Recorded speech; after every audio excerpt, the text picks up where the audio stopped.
All right, we are recording. Good morning, everybody. Hope everybody's doing good. We are about to start our very last lesson, our last official content in BC, even though it's not required for the AP exam, it's still part of BC. And we will officially be done with everything, which I think is pretty cool. So again, this is our last optional video, but still very important to know. I am excited because I got a new pen. You see my pen? Ah, it lets me write a little bit nicer, so less resistance when I write. So hopefully it's going to be a little bit better. You can even see I tested it before I started the video here. Taylor inequality. Um, and yeah, okay. So let's go ahead and jump into it. I'm actually going to change my screen just a little bit here. That should make me write a little bit nicer, I think. A little bit nicer. Okay, anyway, this last lesson is completely on error bounds. It's not on, so it's estimating error and estimating the infinite sum, but it's dealing purely with Taylor inequalities or Taylor polynomials, and we're looking at a Taylor inequality because we're still going to be looking at like an interval in which I'm approximating my infinite area, if that makes sense. Okay, so this first slide is kind of explaining how the error bound works. This is your formula slide. Okay, so this is your most important one, I think. And then we're just going to do a few examples of it, and we'll be good to go. Okay. So, Taylor theorem. If a function f is differentiable through to the n plus 1 derivative on an interval containing a, then for each x in the interval, there exists a c-value between x and a such that, all right, so let's read that again. If a function f, all right, is differentiable through to the n plus 1 derivative, all right, so with sine and cosine, it's obviously going to be that case, but if we're talking about a polynomial, it's not always that case. But an interval containing a, all right, for each x in the interval, there exists a c between x and a such that. Now this first part, f of x, this is my function. We've talked about it in terms of sine, cosine, e to the x, power series. We can represent a function as a sum of a bunch of terms, okay? So that piece right here, this is your, think of it as p n of x, okay? That's your Taylor polynomial to the nth term, okay? Because it goes on to infinity if you really want it to, but we use just a certain amount of terms to be able to approximate anything, okay? And if you notice, the only difference that we haven't talked about with Taylor polynomials is this additional piece right here, okay? That is my remainder or my error, okay? So what we've learned in the past is essentially like if we take the infinite series, then we have the exact function between the interval of convergence. But what I'm saying here is we're just looking at a piece of it because we can't take the infinite sum. So if we just take a certain partial sum, there's going to be a little bit of error involved. So I'm saying, okay, if f of x is the function I'm creating the polynomial for, what this formula is saying is I'm going to do p sub n of x, that's my partial sum, and then plus my remainder is equal to whatever my function is. The way we're used to seeing it is that f of x, which in this case is going to represent our infinite sum, okay, because a Taylor polynomial is an infinite sum for f of x. So f of x minus p n of x is going to be less than or equal to some remainder, okay? And that's going to be, again, an absolute value because it can be to the negative or positive within a certain remainder, okay? Now the remainder is going to follow a certain formula with Taylor polynomials, okay? So where the remainder is just the next term, which we've seen that with the alternating series error bound, and it's going to be given in this form right here. So r n of x, the remainder, is going to be less than or equal to, all right, less than or equal to the next term pretty much. So it's going to be the absolute value of, to represent the derivative, it's going to be f of n plus 1 for the next term, okay, but it's not going to be of A anymore. It's going to be of some C value. We'll talk about what that C value means in a second. Over n plus 1 factorial, so that's following the Taylor series formula, and then times x minus a to the n plus 1 value. So what I'm saying is that the remainder is less than or equal to the next term. The only difference is I'm not plugging in necessarily a, I'm plugging in some value c. Okay. Or another way of writing this is instead of calling it fn plus 1 of c, we're going to call that value m over n plus 1 factorial times x minus a to the n plus 1. Okay. Now, what that values means, what m means. Okay, I'm going to write it out. M is the max, that's why we said m for max, is the max y value on the interval. Okay. And how we figure out that max y value, it seems kind of annoying, but what I'm saying is like that c value that gives us the max value is going to be a number between a and x. Okay, so we'll say that f n plus 1 derivative of c, which we're going to call m, is going to be the max y value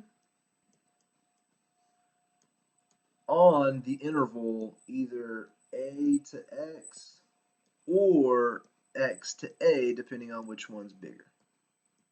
Okay. And a lot of times, most times, it's either going to be a or x, but sometimes there's a c value between a and x that is going to give us a higher y value. Okay. Kind of the way to think about it is like between x and a, it could be a, it could be x. We're just trying to pick the x value that's going to make my derivative the highest, all right, the biggest possible value, and then that's going to ensure that my remainder is going to be less than or equal to that. Okay. All right, just to help us later for notation, remember a is where the series is centered. Okay, and x is the value we are estimating.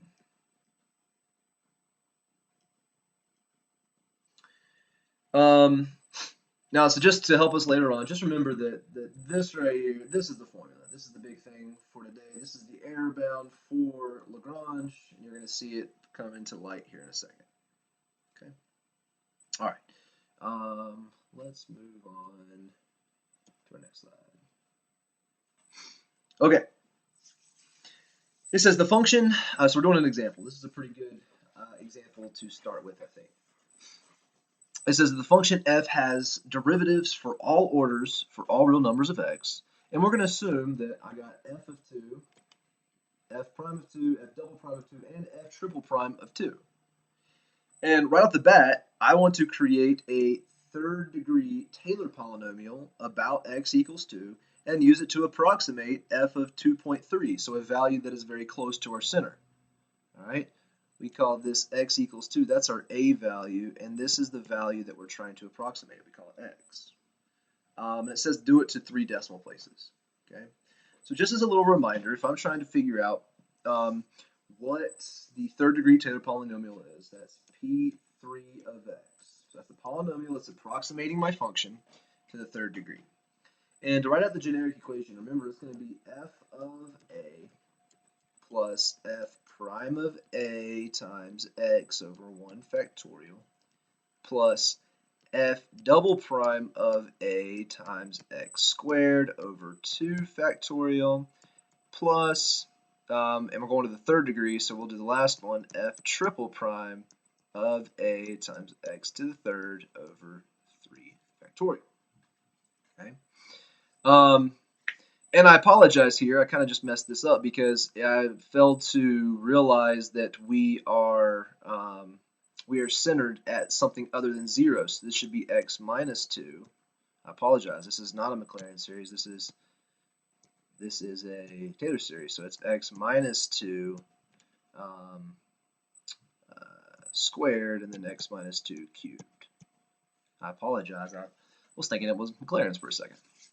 Okay, so we're going to plug in everything that we know. See, at the very beginning of the problem, it told us these values right here. It told us f of a, f prime of a, double prime of a, and triple prime of a. So I'm going to plug those in. So f or p, 3 of x is equal to f of a, which in this case is f of 2, is 6, plus f prime of a is 4 times x minus 2, plus f double prime of a is negative 7, so that's negative 7 over 2 factorial, or just 2, times x minus 2 squared. And then plus f triple prime of a, or triple prime of 2, is 8 over 3 factorial, or 8 over 6, times x minus 2 cubed. Okay. So there's the third degree Taylor polynomial. You can simplify it a little bit. I guess you can simplify 8 over 6 if you want to, but it's pretty simplified. And we're actually going to use this Taylor polynomial to approximate 2.3. So I'm going to do P3 of 2.3 equals 6 plus 4 times 2.3 minus 2 plus negative 7 halves times 2.3 minus 2 squared, and then plus, what was that, 4 thirds, not x, sorry, 2.3 minus 2 cubed, okay, which to 3 decimal places, like it said, I got this approximately 6.921. So we estimated the value of f of 2.3, okay, by using the Taylor polynomial, and I got that it's approximately 6.921. This slide right here, this slide is nothing more than something we've already learned. We've already learned how to approximate with Taylor polynomial. But the next part of this lesson is trying to identify how far off this is from the actual value for f. All right, so let's keep going. So it says the fourth derivative of f satisfies the inequality of this. Boom. This right here. This is the additional information we need to do the error bound. If it says the fourth derivative of f satisfies this inequality, this right here is telling me that m value. That's telling me my max y value for f to the n plus 1 power. Okay, and it turns out that that value is equal to 9. Okay, so all I'm saying, so that's the piece that I need. Like, as far as like this value 9 is this value right here, f to the n plus 1 prime or whatever of c. It's telling me that in that interval it's never going to exceed 9. So I know that that's my maximal constant right there. Okay. So in order to do this, okay, it says, oh, and this is just my a and my x. So some value between 2 and 2.3 inclusive gave me a value of 9. Okay. So it says use the LaGrange error bound on the approximation of f of 2.3 found in part A to find an interval a to b such that my actual value for f of 2.3, I want to know what that's between. Okay, and it's not too bad. We're going to need to do this fact right here. All right, we're going to say, first of all, the remainder, okay, I know that the remainder that I have left over for my approximation, all right, is going to be less than or equal to the next term. So I'm going to write out the formula. It's n over n plus 1 factorial times x minus a to the n plus 1 power, which is less than or equal to my maximal constant I did not have to find. Sometimes we will, and we'll do that in the next example, but m is equal to 9 over n plus 1, n is 3, that's my third term, so that's going to be 4 factorial times x in this case is 2.3 minus my a, which is 2, to the n plus 1, or 4th power. Okay, so you can take a second and solve that out in the calculator if you want, but I'm getting that r 3 of x, the remainder, is going to be no more than off by 0.0030375. That's my remainder. I'm saying that my remainder is less than or equal to that value. So that means that my approximation for what f of 2.3 actually is only off by this much at most. So I think that's pretty cool. Okay. So, but it wants me to actually figure out a bounds. It wants me to actually figure out a value for what f of 2.3 is. Well, I know that f of 2.3, okay, minus the approximation that I came up with in part A, which was 6.921. I know that that difference, which is my remainder, is less than or equal to, this is nothing more than my remainder, is less than or equal to 0.00303375. Okay, and all I got to do to solve this answer for part B is just solve for f of 2.3. That's my approximation. So remember that it's going to be f of 2.3 minus 6.921 less than or equal to 0.00303375 and negative 0.00303375. Okay. All I do to get my next answer is add this value to both sides. Okay. And then what I'm getting for my approximation, f.2.3, if I simplify down to the left and right, I'm getting that this is actually, I believe if I did my math right, 6 point, I can't read my handwriting. I think that's 6.918 and 6.924 if I had to guess. Okay, so I know I'm accurate to at least 6.9 for my actual value of f of 2.3, but there is my approximation for the actual value of f of 2.3 based off of the error. So in part C it says, could it be 6.92? 6.922? Is 6.922 in this interval? Well, here's 924 and 918. Yeah, 922 is between that value. So yes, okay, it's in the interval. There you go. That's in. Yeah. That's it. That's integral for, or the error bounds for LaGrange. Let's do another example. This is so this is for this problem right here, when we're talking about Taylor polynomial. Okay, it says let f be the function f of x equals this. Okay, and let p of x be the fourth degree Taylor polynomial for f about x equals 0. Okay, so we're going to come up with a fourth degree Taylor polynomial centered at x equals 0, which makes it Maclaurin. And the first step is to find that. Okay, now I may have you do a little bit of this work on your own. I'm going to write it down. But essentially, if I want to do fourth degree Taylor polynomial, I'm going to have to do all the way up to the fourth derivative of this. So I'm going to write down what all those values are. Okay, and it's f of a. A in this case is just 0. So you can write this down and check your math if you want, but I'm not going to spend too much time explaining it. So I get that f of 0 is just equal to the cosine of pi over 6, which is equal to root 3 over 2. F prime of 0 equals, and again, I just did this math kind of off to the side, and y'all can check it if you want. That's equal to negative 3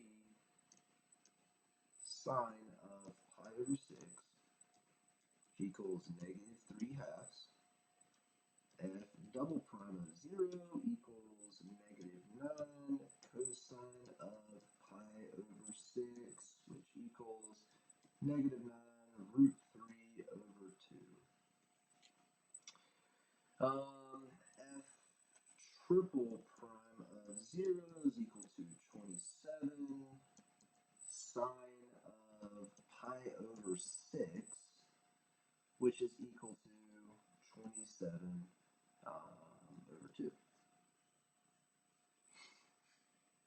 Alright, and then f fourth derivative of 0 is equal to 81 cosine of pi over 6, which equals 81 root 3 over 2. Okay. So there you have it. There's the four derivatives, okay, which we can plug into our Taylor polynomial centered at 0, which I guess is Maclaurin. And remember, it's f of 0, which is root 3 over 2 minus f prime of 0 times x over 1 factorial, which is just 1. So it's going to be minus, because it's negative 3 halves x. And then plus, which is negative here because the f double prime, so negative 9 cube root, or square root of 3 over 2 divided by 2 factorial, which would just be multiplied by 2 factorial on the bottom here, times x quantity squared. Plus, and then for the third term, it's going to be f triple prime, which is 27 halves divided by 3 factorial, which I'm just going to say times 3 factorial, x cubed, and then plus f fourth derivative, which was 81 cube root of 3 over 2 times 4 factorial x to the 4th. Okay, so that's following your Taylor polynomial. And just to, I mean, you can simplify that if you want to. For sake of time, I'm not going to. I'm just going to leave it like that. I mean, you can simplify down each of these pieces if you really want to. I'm going to leave it in this form. Okay. So there's P of 4 of x, my 4th degree Taylor polynomial that approximates this cosine function. Okay, up to 4 terms. So that's the review mostly. Now in part B is the new stuff. I am going to figure out the Lagrange error bound, and I'm going to use that to show that this is the actual value. Actual value, we call that, I mean, that's going to be our x. That's what we're looking at here. That actual value minus the approximation. So this is the approximation using the polynomial from A, that difference is no more than this right here. Now remember, that's going to be my remainder with 4 terms. My remainder after using approximation with the 4th degree. Okay, I'm going to use Lagrange to show that. So let's set it up. So my remainder, I want to prove that this remainder is indeed less than 1 over 3,000.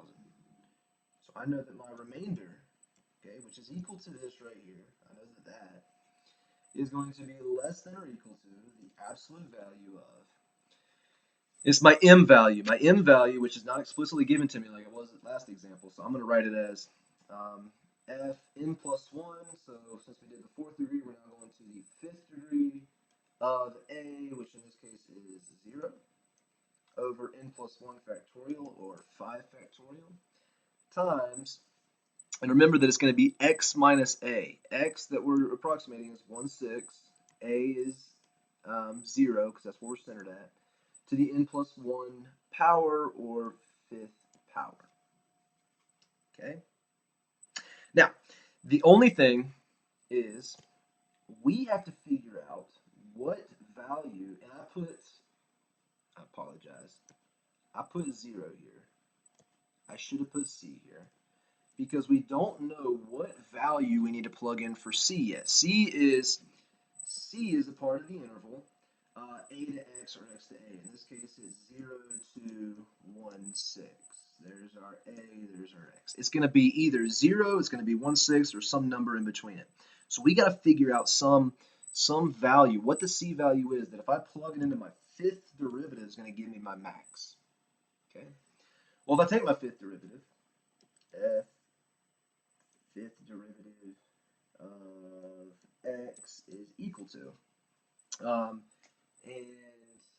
that's going to be equal to negative 243 sine of 3x plus pi over 6. So here's the thing, is between 0 and 1/6 for sine, between 0 and 1/6 for sine, my function is increasing. Okay. Let me make sure I'm saying that correctly for you, so not to confuse anybody. Well, yeah, because I'm plugging 0 in for x, or I'm plugging in 1/6 or some number in between that. Like if I plug 0 into this, so let's see what happens if I plug 0 into this. F fifth derivative of 0. That's going to be negative 243 times the sine of pi over 6. Okay, which if I do that, I wrote it down. Where did I write it? Dadgummit. Ah. I get negative 243 times 0.866. Okay. And if I do f fifth derivative of 1/6, okay, I get negative 243 times the sine of that mass, which ends up being 0.5206. Now, between 0 and 1/6, sine is on like a continuous interval, like it's not shifting anywhere. Okay, so the y values are going to be between this value and this value. It's going from one y value to the next. So which of these two values is going to be the biggest? Okay, is it going to be negative 243 times 0.866 or negative 243 times 0.5406? And something I should clarify here is because we're taking the absolute values up here in the problem, that the maximum value I'm talking about, I want to consider to be the absolute value as well. Okay, because that's going to be the max y value in the absolute value symbol. Okay, so it turns out that f of 0 is indeed the one that is going to give us, all right, the maximum y value, the absolute value, maximum y value for f fifth derivative of c between 0 and 1/6. Okay. Now, if you're actually asked to find that c value, actually asked to find that m value, it's going to be between x and a. And 9 times out of 10, it's either going to be a or either be x, because the function for that derivative is either going to be always increasing or always decreasing, so you can just test the 2 points and see which one's biggest. Okay, so almost every example I see where you actually have to find the value in, that's the case that happens. Okay, so 0, or our a value, that's the value that I'm going to plug in for c. Okay, that's for my fifth derivative. Okay, that's going to give us whatever. Okay, give us the highest m value. Right? Does that make sense? Kind of, sort of. Make sure I'm not saying anything different than I need to. Okay.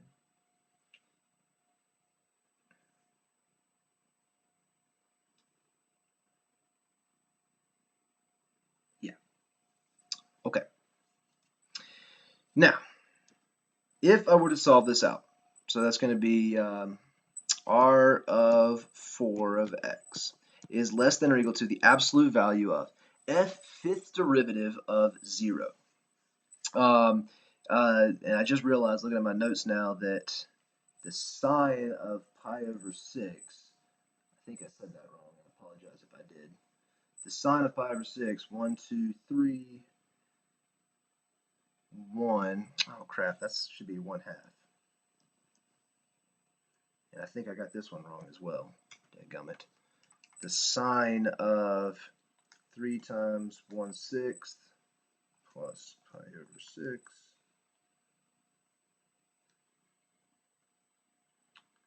Oh, dadgummit, I messed it up. 3 times. So I just messed up I messed up plugging in 1/6 in for x. Okay, so I apologize for that. Let me do that one more time. Sine of 3 times 1/6. Again, sorry. 1/6 plus pi over 6 equal to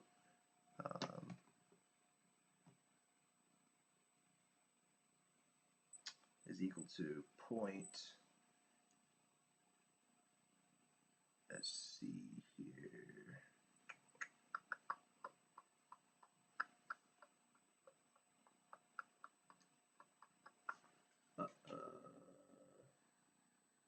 Should I plug that in right?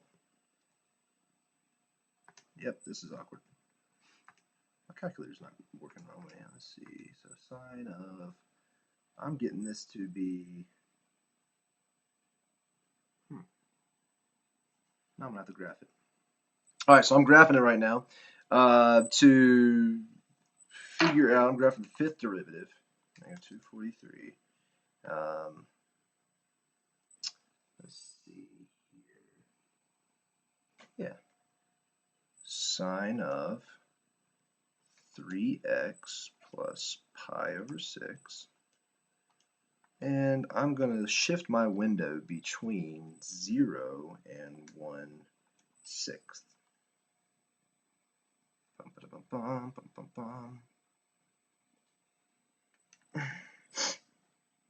Zoom. Fit.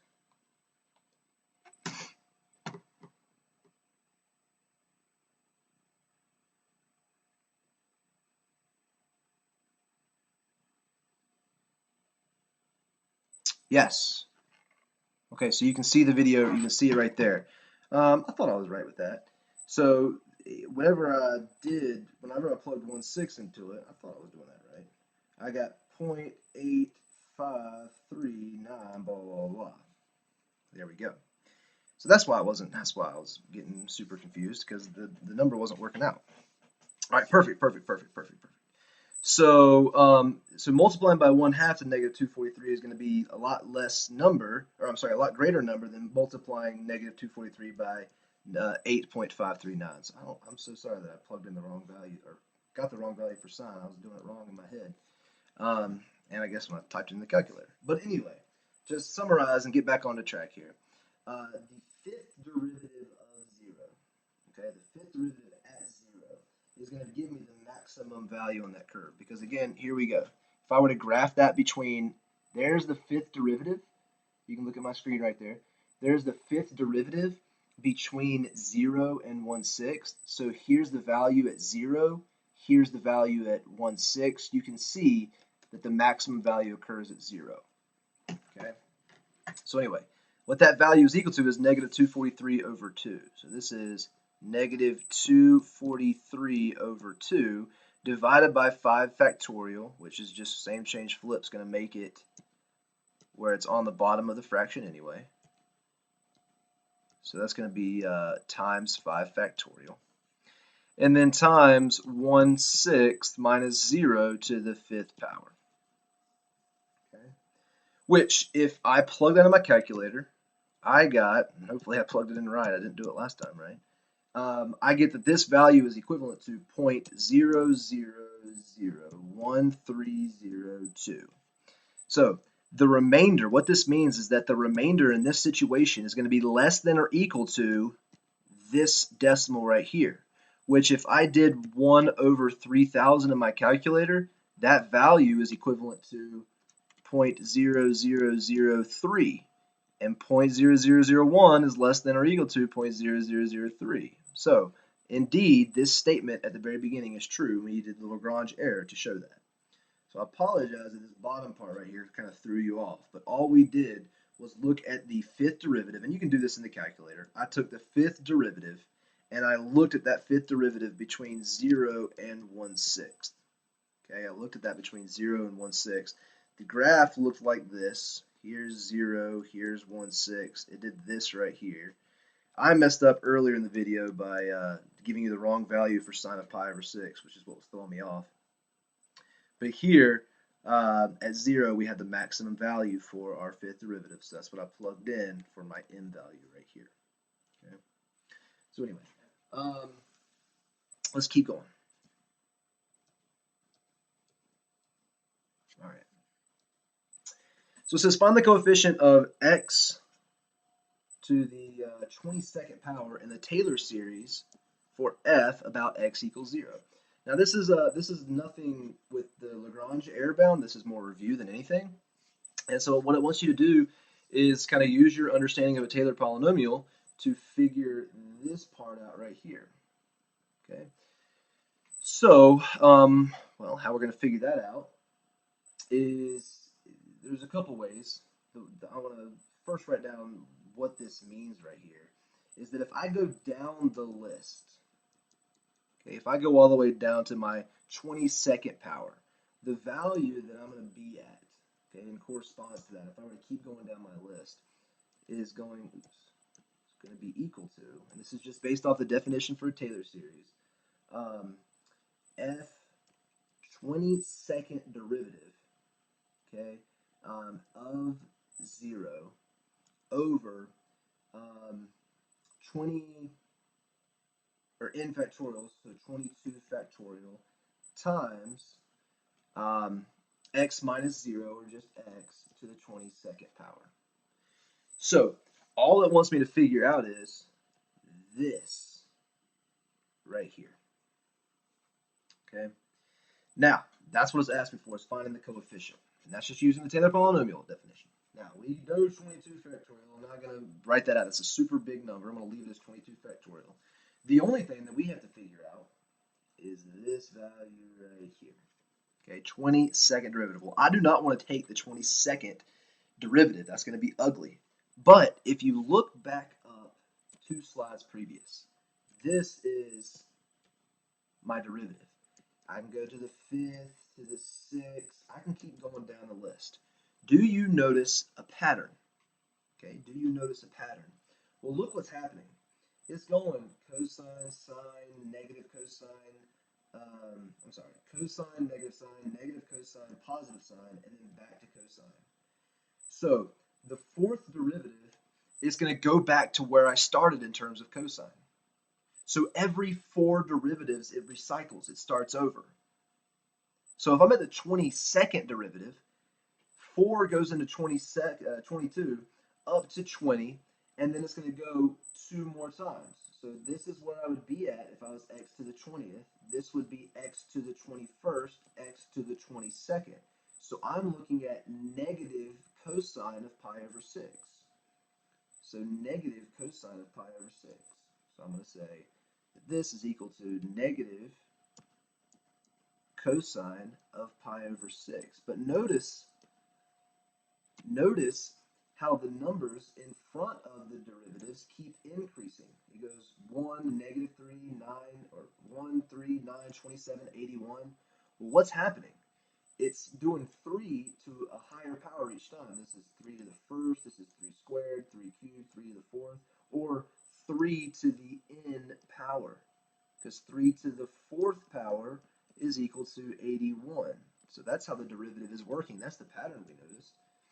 So this is actually negative cosine of pi over 6 times 3, if I were to go down the derivative, 3 to the 22nd power over 22 factorial. Okay. If you haven't noticed already, this is part A, B, C. We're about to go to D. This is actually a free response question that I found.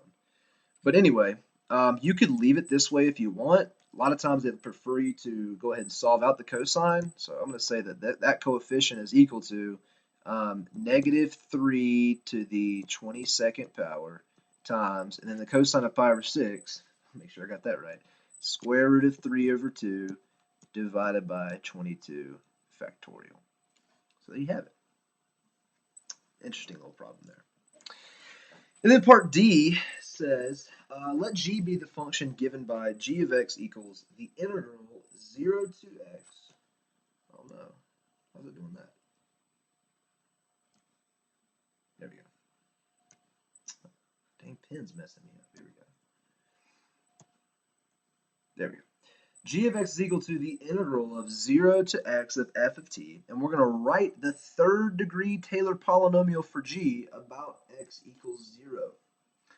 All right, if I'm going to write the 3rd degree Taylor polynomial, I need to have that for f of t to integrate it to get g of x. Now, I know what f of t is. This whole problem was in terms of f of t. Okay. Previously, I wrote the 3rd degree Taylor polynomial for f in part A. Now, let's write it in the integral, integrate it to figure out what g is. So it says g of x is equal to the integration 0 to x. And this is in terms of t now because we're integrating it in terms of x. So I'm going to do up to the third degree Taylor polynomial. So I'm going to write the terms that I came up with previously. In part A, that was the root 3 over 2. That was degree 0. Here's degree 1, 3/2 x. And then I'm going to write down actually the simplified version of x squared up above. That didn't simplify all the way down, was minus 9 root 3 over 2 x squared. And honestly, since I'm talking about t, I should write these as t's. But here's the thing. I actually don't need to write the third degree term because when I integrate this, it's going to actually take it to the third degree. So since I'm writing a third degree polynomial about g, integrating this power 2 is going to actually integrate it to a power of 3. Okay. So let's integrate it. So g of x, all right, is going to be equal to, all right, integrating each of these terms, it's going to be the square root of 3x, or I should say t, I'm sorry, we're doing this in terms of t, minus the integration of 3/2 t is going to be, just doing the power rule, is going to be 3/4 t squared. And then minus, if I integrate this, is going to be 9 root 3 over, oh, and I wrote this down wrong. I'm sorry. This is actually, I'm struggling today, guys. I apologize.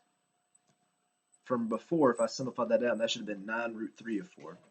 And if I integrate this, it's going to be 9 root 3 of 12t cubed. Okay, and we integrated that from 0 to x. So if I plug in 0 to that, it all cancels out. If I plug x into that, I'm left with the square root of 3 over 2 times x minus 3/4 x squared minus 9 root 3 over 12 of x cubed.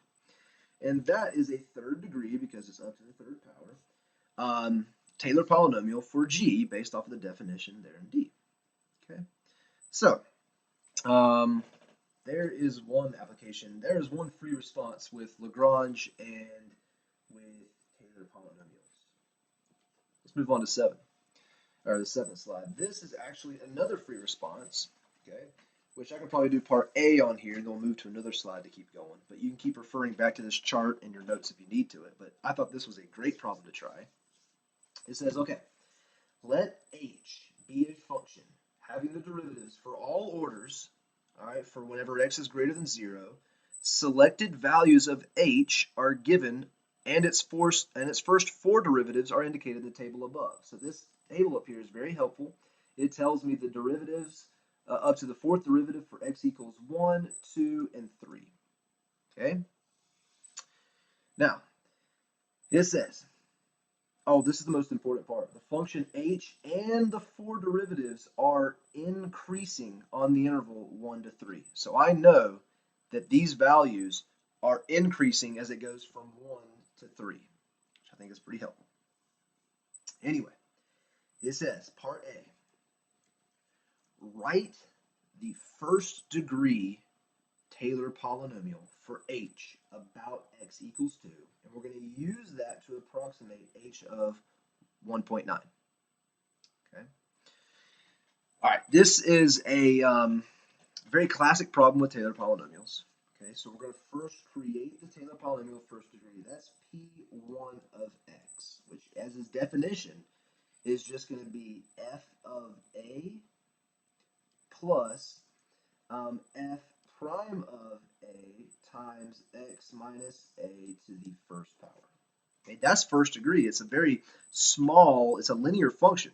It's a very small approximation for what's going on here. Okay, so if I were to fill in these values, all right, it's centered about x equals 2. That's my a value there. So that should be 2, that should be 2, and that should be 2. So we actually have f of 2 from the chart, all right, which in this case is actually h of 2. So I should have wrote h actually. But h of 2 is equal to 80, so that's going to be 80 plus. h prime of 2 is equal to 128. So that's 128 times x, which is what we're approximating, 1.9 minus 2 to the first. Which, so I wrote the first degree Taylor polynomial. I plugged in 1.9 to approximate it, and I got that down to 67.2. So there's my approximation for what h of, so this is approximately what h of 1.9 is using my first degree Taylor polynomial. And it says, explain your reasoning if this approximation is greater than or less than what the actual value for h of 1.9 is. Okay, well, think about this. H prime is positive and always increasing. Okay, if that's the case, that means, so if h prime of x is positive, and also h double prime of x is also positive, that means that this function is positive and concave up. That's some old school stuff right there. Positive and concave up. So between 1 and 3, if it's positive and it's increasing and concave up, then it looks like this. That's what my function looks like. Okay. Now, if my function looks like that and I'm approximating 1.9, which is like right here, if I'm approximating that value using a first degree Taylor polynomial, a linear function, okay, that's actually going to be an under approximation because of this logic right here. So this approximation, so P1 of 1.9 is actually going to be less than or equal to h of 1.9 because of what kind of function it is. It's a linear function approximating an increasing and concave up function, which we've talked about that being an under approximation. Okay, so this is my approximation, and I know that that value is actually going to be less than or equal to what the actual value is going to be. I thought that was a pretty good problem. Let's move on to B. B is saying write the third degree Taylor polynomial for h about x equals 2, and we're going to use that to approximate 1.9. So we're literally doing exactly what we did before, but instead of doing first degree, we're going to do third degree. So I'll write out the whole formula again.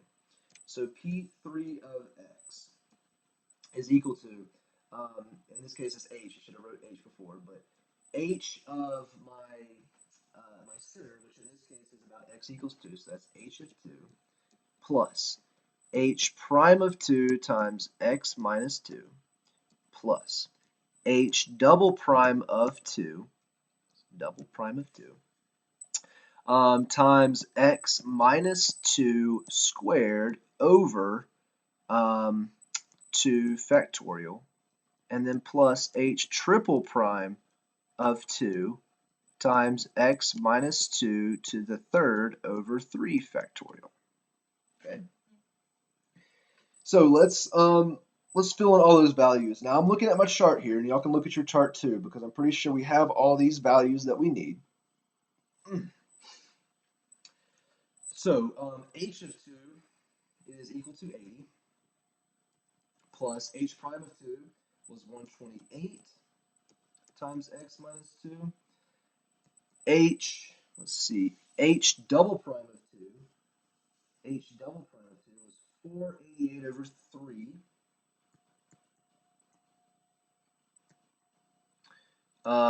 times 2 factorial times x minus 2 squared plus h triple prime of 2 was equal to 448 over 3 times 3 factorial times x minus 2 cubed. All right, and this is P3 of x. If I were to plug in the approximation 1.9, if I were to plug in 1.9 into this problem right here, this is calc active, I'm getting that approximation is approximately 67.98 8. Now, if you compare that to your answer in part A, we got 67.2, which we learned, all right, was an under approximation. Okay, so I would say that P3 of 1.9, more terms, this is going to be more accurate. This is going to be closer to what the actual value for 1.9 is. All right, so there's my answer. Now part C is going to expand on this a little bit.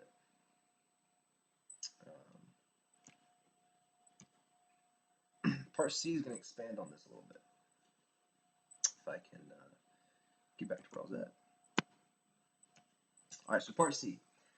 Part C says use a LaGrange error bound. So this is the official new stuff from today. To show that the third degree Taylor polynomial for h about x equals 2 approximates 1.9 with an error of 3 times 10 to the negative fourth power. So what this wants me to do is this wants me to say, hey, that the error with the third degree, the absolute value of the error with third degree, which I don't know why I did it there. Okay, that this is going to be less than or equal to, all right, 3 times 10 to the fourth, which is really 0.0003. Okay, it wants me to show that. So let's set up the Lagrange error formula that we know. So I know that R of 3 is going to be less than or equal to, and then the formula that we learned is the absolute value of Fn plus 1 of C. So that's going to be actually F fourth derivative of C, okay, over 4 factorial, that's n plus 1 factorial, times x minus a, so x minus my center 2, to the n plus 1 or fourth power. I want to show that this value is actually less than or equal to 0.0003. Okay, so that's pretty easy because I know that x is equal to, I know that x is equal to 1.9 because that's the value we're approximating. All I have to do is figure out this value right here. Okay, I got to figure out what c value I can plug in that's going to give me the maximum y value for that derivative. Now remember, c has to be between x and a. X was equal to 1.9 and a is equal to 2. So I know that c is either going to be 1.9, 2, or some value in between it. Okay, so if I have to figure out what c is going to be equal to in that interval, if you go back to here, here is the fourth derivative in the chart between 1 and 3. Okay, so the cool thing is that this problem says that the 4 derivatives are increasing on the interval, meaning that these values are getting bigger and bigger as they go from 1 to 3. So if I had to choose between 1.9 and 2, 2 is going to be the maximum y value for that derivative on that interval. So I know that the c value is actually equal to 2 in this case. Okay, so this is actually going to be f fourth derivative of 2 up above. And I have that value in my chart. Okay, so we're going to write that out. I'm going to write out that R3 is less than or equal to the absolute value of. And I know that the fourth derivative evaluated 2 from my chart is 584 over 9 times 4 factorial. I know that this is 1.9 minus 2 to the fourth, and I'm just trying to show that that is actually less than 0.003.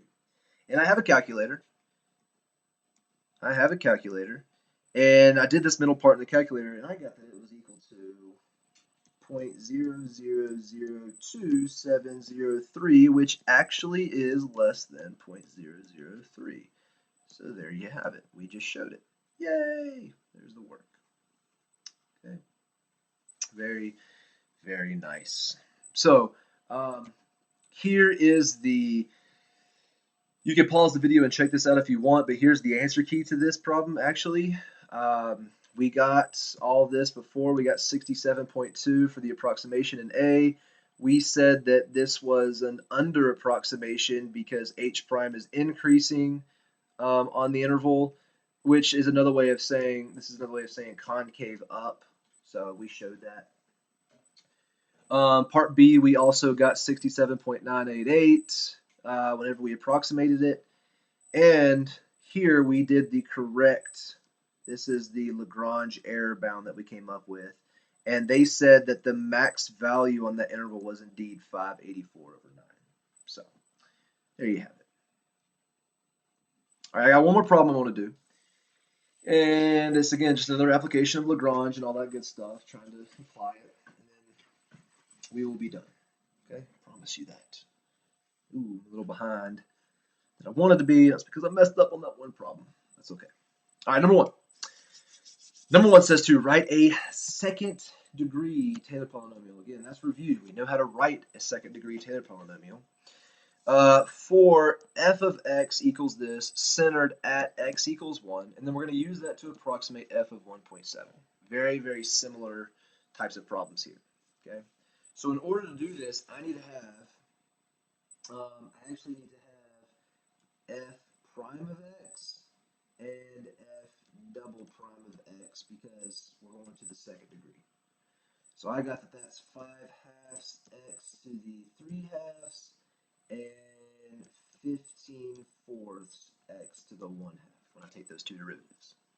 Okay. So if I set up the second degree Taylor polynomial, it's going to be f of a. So f of 1 in this case. So I'll write that out. Yeah, f of 1. Sure, why not? Okay. Plus, it's going to be f prime of 1 times x minus 1 over 1 factorial. And then plus f double prime of 1 times x minus 1 squared over 2 factorial. So we're going to write it, and then we're going to plug in 1.7. So let's go ahead and simplify this down. P2 of x is equal to f of 1 is just 1 plus f prime of 1. If I plug that into this equation here, I'm just going to get 5 halves times x minus 1 plus, and if I plug 1 into my second derivative, I'm going to get 15/4 times x minus 1 squared, and that's divided by 2 factorial, or just times 2 right there. Okay, so if I actually do P2 of 1.7 plugged into that bad boy, if I did that in my calculator, I actually get 3.66875. So remember, all I did was I approximated what f of 1.7 is by using a polynomial of 2 degrees, and I know that it's going to be somewhere close to that. It's approximately equal to that. And honestly, guys, you can do f of 1.7 in your calculator right now. And if I did f of 1.7 in my calculator right now, this is nothing too hard to do.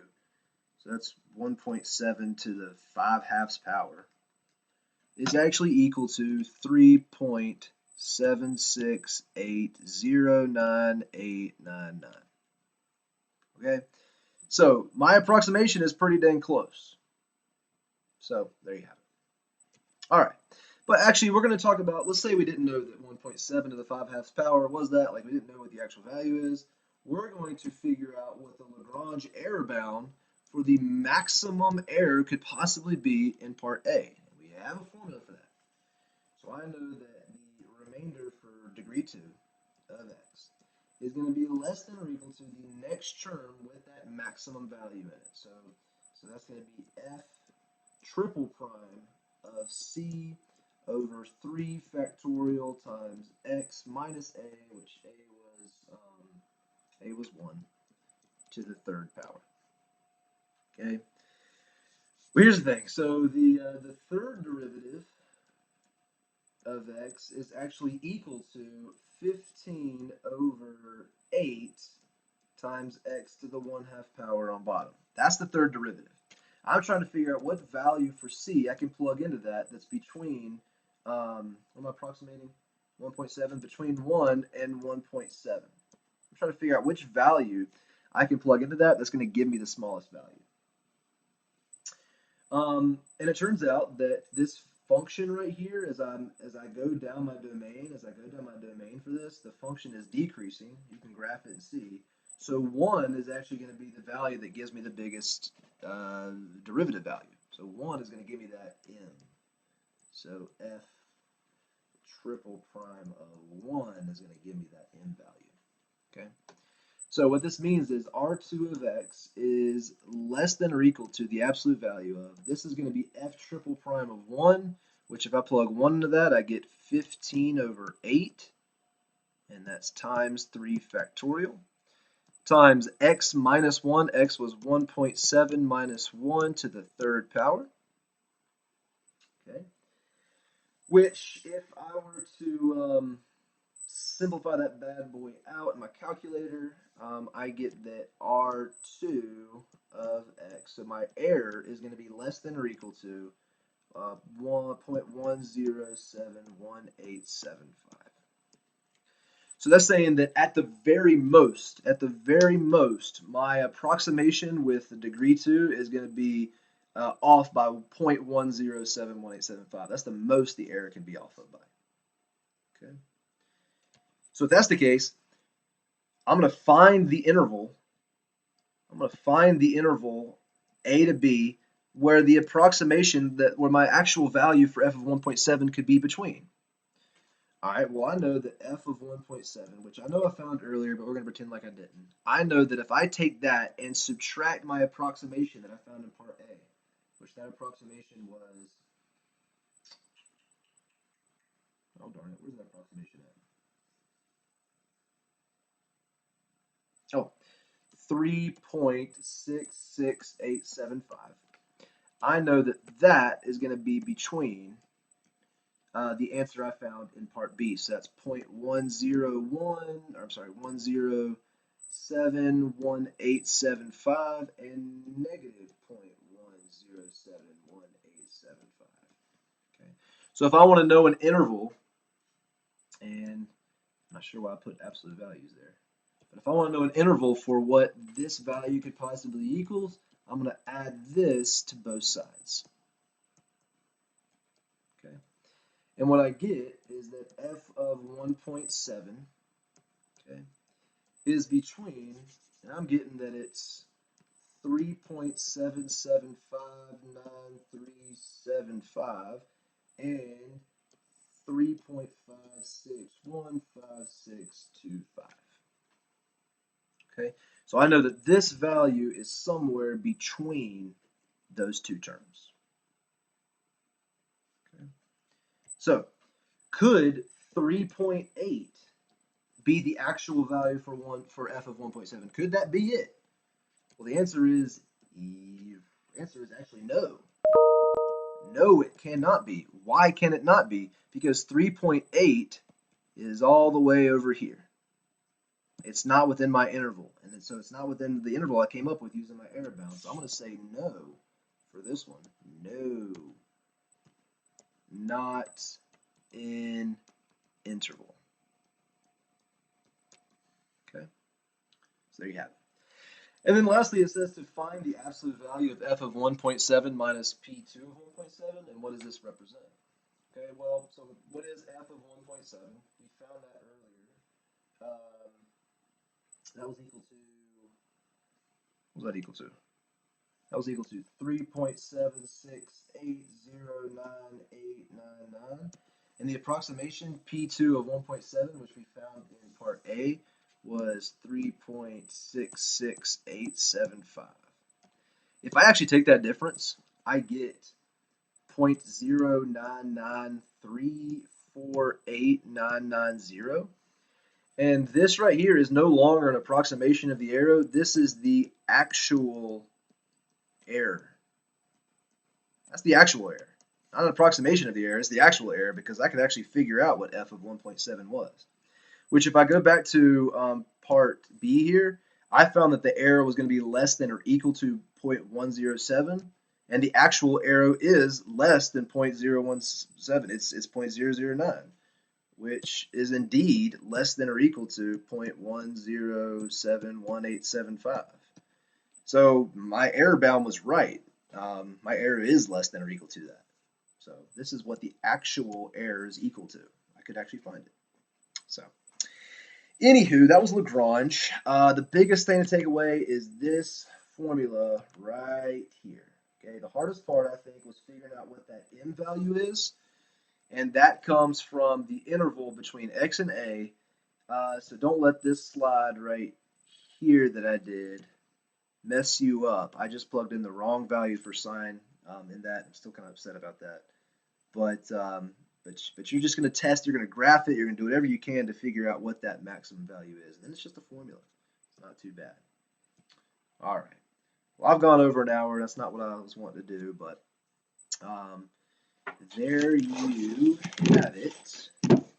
We are done with content in BC. You are welcome to try the practice with this and try even these problems on the review, and we can answer any questions you have in office hours. So, yay, we did it. Y'all have a good day. Bye.